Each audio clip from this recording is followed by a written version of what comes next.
Hello, I'm Jimmy Kuo, and this is Norah Kuo. Welcome to the Oak Grove podcast series on summer travel and spirituality.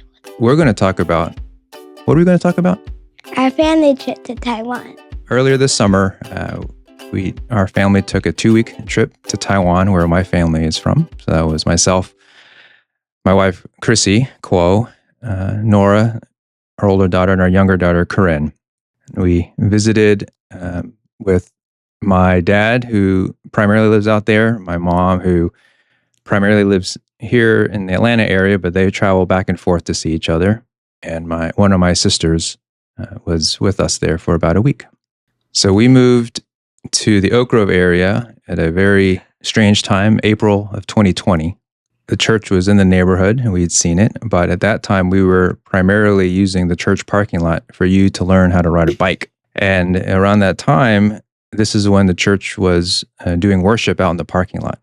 And one Sunday we were in the back parking lot, you were learning to ride your bike, and we met Pastor Amy Morgan back there and started talking with her. And that's how we got introduced to the church in the back parking lot. Yeah. And since we were also close by, it was very convenient for us to come. And ever since we've attended, and this has been our church home.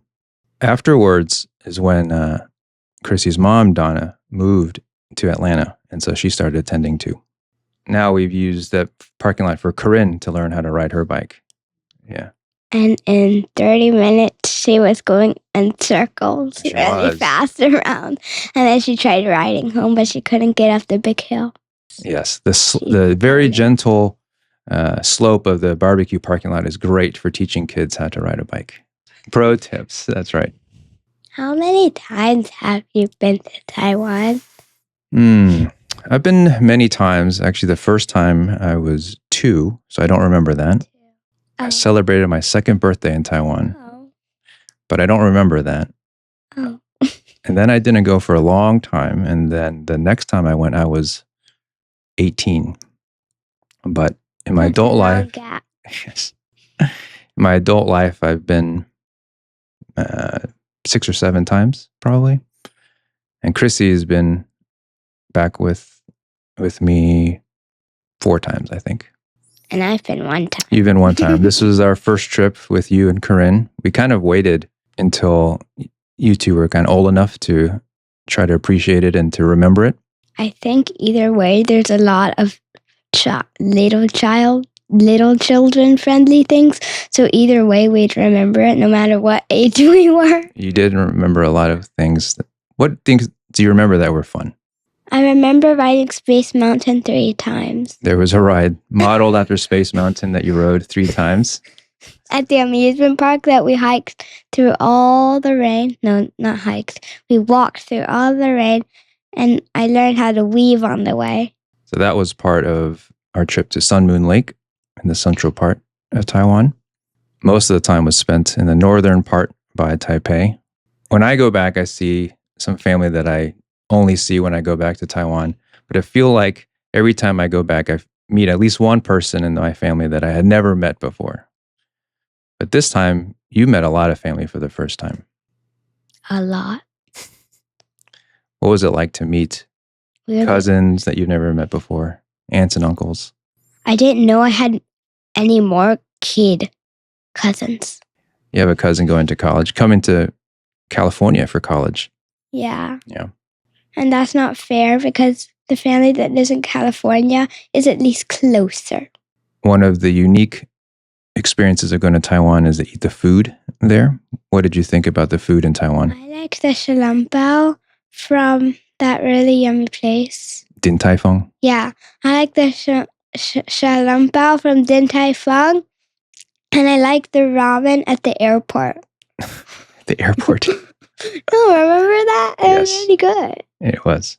Mango shaved ice at Smoothie House. It was really good. I know, I was worried, when they're here, it's like a lot of kids, mac and cheese, chicken nuggets. You're afraid, what are they going to eat in Taiwan? Anything but stinky tofu is okay. Everything but stinky tofu. That's right. It smells disgusting. I've eaten stinky tofu. You do? I have. Is it good? You have to get past the smell. It's kind of like a stinky cheese. If you hold your nose, Yeah. And you put it in hot sauce on and pickled vegetables, it's good. But you don't like to walk by that stall that sells the stinky tofu. no. I do like to walk by the stall that sells the waffle. The egg waffles? They smell good and they taste good. Yeah. So they are good. Yeah. That's easier to sell you on. What about ice cream wrapped in the crepe? It was too much peanut powder and there was too much wrapping. I wanted more of that just ice cream part. And then there was too much cilantro. It's like the other place. We took the cilantro out. With no cilantro would be good. But the place that we went to with no cilantro. Oh, really? It was too much wrapping. Too much wrapping? Okay. We have to find the right wrapped ice cream, shaved peanut, without the cilantro. Or how about we just, if I don't like the wrapping or the cilantro, how about just a bowl of ice cream with peanut powder on it? You could do that. You could do just ice cream with peanut powder. But you can walk around with it like a burrito. What was it like for you to see your grandparents, Ama and Akong, in Taiwan? I don't see them all the time, but I see them more regularly than the other family that I met in Taiwan. One thing I know for them is that they were excited to show you and Corinne around in Taiwan, to show where they grew up and parts of the city that were very important to them. Yeah, my parents met at church there in Taiwan. They attended Taiwanese Presbyterian church there. My dad, who still spends more time there during the year, attends. But the Presbyterian churches, I guess, had more missionaries to Taiwan. Some of the hospitals named after Mackay. Mackay was a missionary, Presbyterian missionary to Taiwan. So there is a Christian church presence in Taiwan. I also remember the gondola ride up to the zoo, to the place where we saw all the cats and the butterfly landed on Corinne's back. Yeah. What was special about the gondola? We got a see-through bottom. You could see through the bottom and see the ground as we were riding the cable car. What about making pineapple cakes? That was fun, except for how I wrapped them so messily. We made them and they were baking. Do you remember dressing up in the traditional dress? Oh yeah, I did not like that much, but I also did like it. What did you like about it and what did you not like about it? I liked looking different in pretty clothes, and I didn't like getting dressed. Getting dressed. I remember how Sun Moon Lake became Sun Moon Lake. So how did Sun Moon Lake become Sun Moon Lake? Well, there's a lake called Sun, and there's a lake called the Moon Lake. There is an island, and then a dam was built. Okay, and it made the lakes flood into each other and covered up the island. Oh, and the island was sacred, right? Okay, so then the lakes had covered the sacred island. Now there were one lake, and it was a sacred lake. And since there was a lake that's shaped like a sun, and the lake that's shaped like a moon, did I mention that? Not yet. Oh, okay. Well, that's why they were called Sun Lake and Moon Lake. And then they called it Sun Moon Lake. It flooded and became one lake that we call Sun Moon Lake. I also remember the hotels with their fun play areas. All of our hotels had fun play areas. Yes, all of them. Yeah. It's a very family-friendly place, and all the hotels we stayed at were very family-friendly. The hotel at Sun Moon Lake, it had a giant play area, and it had a climbing wall, and it had like 3 separate parts. No, like 4 separate parts. And you walk out of that, it's a wood area for like the parents to sit. And there's what's the name for table soccer? Foosball. There's a foosball table there. There's another door over there, and it leads into this more like a playground area. What you think of when you hear the word playground? What do you remember thinking about the geography of Taiwan? How did Taiwan look? How did Taipei look? How did the area around Sun Moon Lake look? Anything looks strike you about that? city-like. City-like? And if you look on a map, and the map can actually, you can like actually see Taiwan, it looks like a bird. Looks like a bird? Yeah, it looks like a bird on a branch, but you can't see the branch. That's what you said. You think Taiwan looks like a bird? Yeah, I think Taiwan looks like a bird. Okay. Did you see lots of mountains and hills? Yeah, many Green. mountains and green and blue. When you came back from Taiwan, did you have any feelings about the trip? A bunch of jet lag. A bunch of For jet like lag. a lot longer. Weeks. It was harder to adjust after you coming back than it was going there, huh? Correct. Because there's like, you have a time that you're used to, and then you go to a different time, and then you come back to the time that you're used to. And the day we flew back was Corinne's birthday. And since the time change was back, she had the longest birthday ever. Sadly. And she slept the most, and I ate the most. Is that right? I liked the food on the plane. You did. I thought one thing that was funny, but I'm sort of glad you said it before we left. You said, I'm not going to ask for a cheeseburger in Taiwan. I want to try all the other foods there. Yeah. Except we got invited to this Italian place, so I had to eat something other than Taiwanese and Chinese food, which was my goal not to do. We broke down one day where you were really hungry and tired and we had pasta. Remember the day we went to the dragon boat race? We were walking.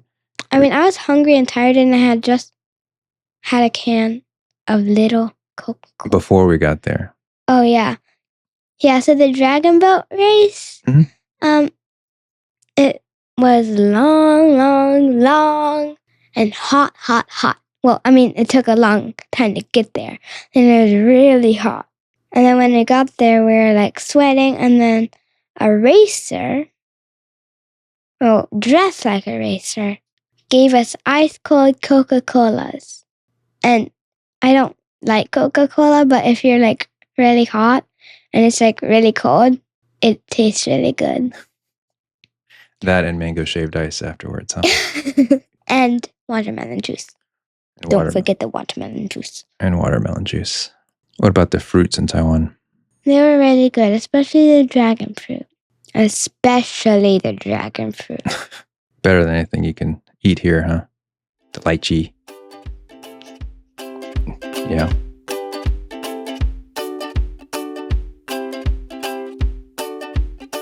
What was one of your favorite things on the trip? One of my favorite parts of the trip was visiting my dad's old childhood house, his home. So my great-grandfather had a dried fruits and goods store on the oldest street called Dihua Street. And Dihua Street is next to the river where the boats come in and they bring the goods. And so along that street, there are lots of stores with dried fruits and other goods. And he had a very large store there and a pretty prominent building. Our last name is still engraved in the stone in that building. And that's where my dad grew up, in the house right behind the store. But many years ago, the family had to sell the store. And in the back part where the house was, an architect bought that area. And he has since converted the first floor to a nice cafe, and then has now renovated the second and third floor to be event space. But the original architecture, old school, outside, and a lot of the walls and the rooms and stuff are still kind of the original design for the cafe, called Aka Cafe. And you can go in and visit. And then my great uncle made the front part and the levels above it a bookstore called Quo's Astral Bookstore. Quo's Astral Bookstore. So my dad, your grandfather, had reserved a table in the back, which is in the deck by the backyard, for us to meet one of his friends and sit for the afternoon, have some coffee, have drinks and ice cream. Yeah, I had ice cream.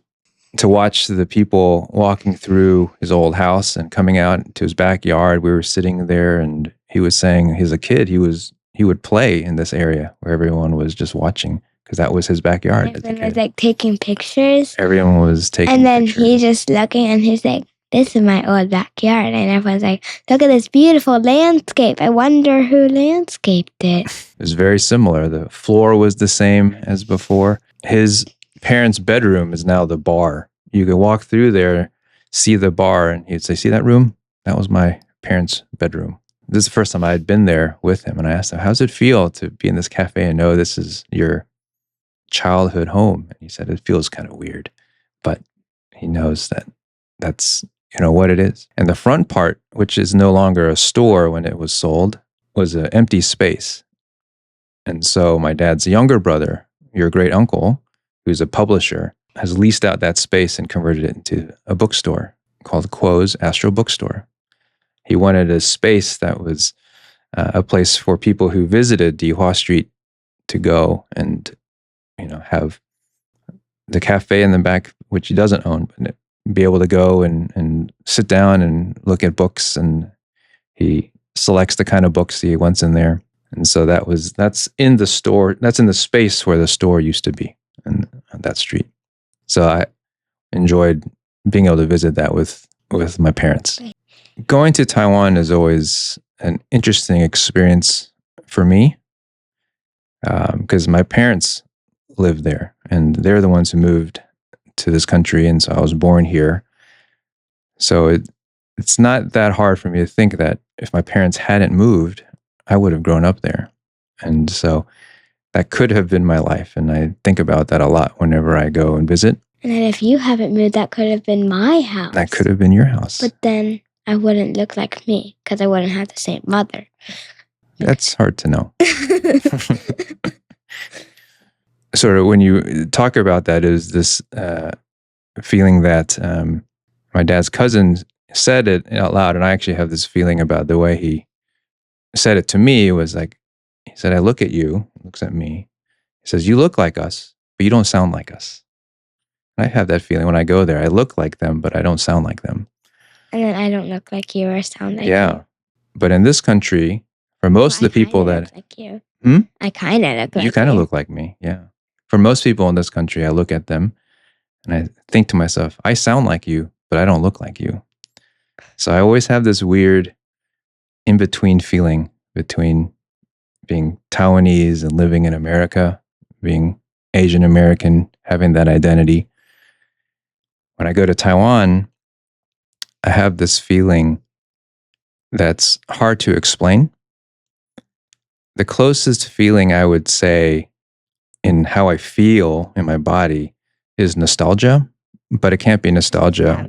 Nostalgia is like if you grew up someplace and you left and you come back and you think about it and you long for it, you think about it a lot. But I never lived in Taiwan, so I can't have nostalgia, but it's sort of that feeling because it's this feeling of like, this could have been my life, but it's not. The other thing I find interesting is watching my parents in Taiwan, because now, especially my mom, who spends more time in the US versus Taiwan, she's probably spent most of her adult life in the United States. But her childhood was in Taiwan, but she still feels so comfortable in Taiwan. Watching her take the train, take the bus, walk around, she does that much more comfortably in Taiwan than she does here in the US. Again, she's probably lived more years here in the US than in Taiwan, but I think it's just because her childhood and that's where she grew up and she just feels so much more comfortable there. I would like you to know Taiwan. It's hard for me because I don't speak the language very well. I don't speak it at all. You cannot speak it at all. Some of that's my fault.